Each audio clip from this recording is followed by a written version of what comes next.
안녕하세요. 붉은 개미입니다. 오늘은 SK하이닉스, SK스퀘어, SK이노베이션, SK텔레콤까지 SK그룹 주요 계열사들의 지분과 사업이 얽히고 설킨 중복 상장과 AI컴퍼니 출범 관련 소식을 들고 왔어요.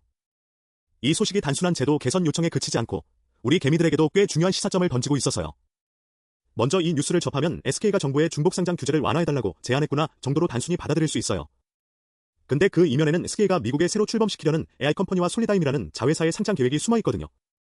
이게 만약 현실화되면 SK에서 SK스퀘어, SK하이닉스, 그리고 솔리다임까지 나스닥에 한 번에 상장되는 말 그대로 4단계 중복 상장이라는 전례 없는 구조가 만들어집니다.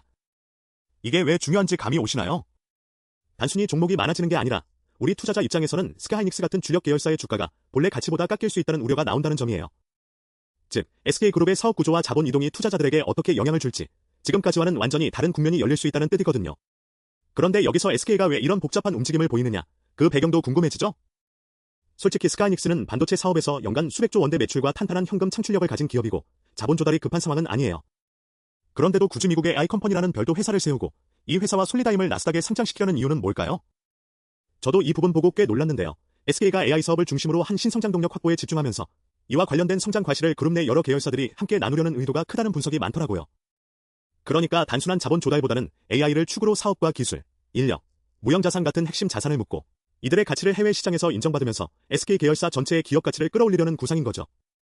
그런 면에서 SK텔레콤이나 SK이노베이션, SK스퀘어가 공동 출자자로 참여하는 것도 자연스러운 흐름이에요. 이런 움직임이 왜 우리 투자자에게 중요한지 각 계열사의 역할과 위치를 조금 더 구체적으로 살펴볼게요. 우선 SK하이닉스는 미국 내 낸드 플래시와 SSD 사업을 인텔에서 인수한 솔리다임을 손자회사로 두고 있죠. SK하이닉스가 최대 100억 달러를 투자해 AI컴퍼니를 만들고 여기에 솔리다임을 포함시키는 구조니까 SK하이닉스의 핵심 사업 중 하나가 AI컴퍼니 산하로 옮겨가는 셈이에요. 그러면 SK하이닉스 본주의 가치는 어떻게 될까요? SK그룹은 정부의 주주가치 보호 장치를 충분히 마련할 테니 걱정 말라는 입장이지만 이미 투자 시장에서는 중복 상장 때문에 SK하이닉스 본주가 할인받을 수밖에 없다는 우려가 적지 않습니다. 그리고 이 할인 효과가 삼성전자 같은 비교 기업에도 영향을 미쳐 결국 코스피 전체와 연기금 등 국민 노후 자산에까지 악영향을 줄 수 있다는 점이 심각하게 거론되고 있죠. 그렇다면 SK스퀘어와 SK텔레콤, SK이노베이션은 어떤 상황일까요? SK스퀘어는 SK하이닉스와 AI컴퍼니 투자의 중간에서 자본 배분 역할을 하는 중간 지주사로서 이미 복잡한 지배구조 속에 있습니다. SK텔레콤은 AI와 ICT 역량을 바탕으로 AI컴퍼니 공동 출자에 참여하면서 미래 성장의 한 축을 담당하고 있고 SK이노베이션 역시 미래 에너지와 모빌리티 사업에 집중하면서 AI 사업과 협력 가능성을 열어두고 있죠. 결국 SK그룹은 각기 다른 사업 영역을 가진 이 4개 계열사를 AI 중심으로 유기적으로 엮어 성장 동력을 극대화하려는 계획을 세운 겁니다. 하지만 이 과정에서 우리 주주들이 느낄 불안감도 충분히 이해가 갑니다. 여기서 한 가지 질문 드리고 싶어요. 여러분은 SK그룹이 이렇게 복잡한 중복 상장 구조를 만들고 AI 사업에 집중하는 모습을 보면서 지금 들고 계신 SK 계열사 주식을 어떻게 보고 계세요? 장기 성장 가능성에 무게를 두시나요? 아니면 이런 구조적 변화가 불확실성을 키운다고 판단하시나요? 댓글로 여러분 생각 나누시면 좋겠습니다. 그렇지만 이런 성장 전략에도 분명 리스크가 있습니다. 먼저 중복 상장 구조 자체가 국내외 투자자들 사이에서 이해하기 어렵고 주가가 본질 가치만큼 평가받지 못할 가능성이 크다는 점이에요. 특히 SK하이닉스 본주 주주 입장에서는 AI컴퍼니와 솔리다임의 가치 상승이 직접적으로 연결되지 않는다는 불만이 커질 수 있습니다. 또 SK하이닉스가 충분한 현금력과 사업 역량을 갖추고 있기 때문에 굳이 외부 자본 조달을 위해 나스닥 IPO를 추진하는 게 꼭 필요한지 의문이 들기도 하죠. 이 때문에 정부와 SK그룹 사이에서 제도 개선 협의가 어떻게 진행될지도 불확실합니다. 정부는 주주 보호와 시장 건전성을 중시하는 입장이라 SK그룹의 제안이 쉽게 받아들여질지 미지수거든요.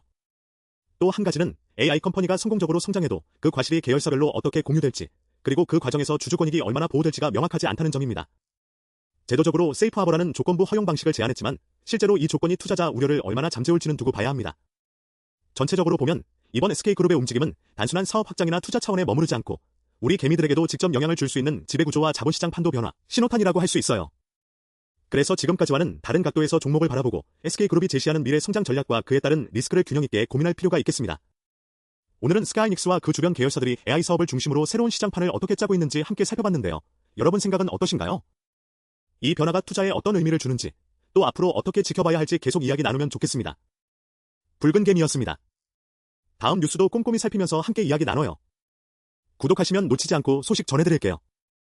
본 영상은 투자 참고용이며 투자 판단과 책임은 본인에게 있습니다. 감사합니다.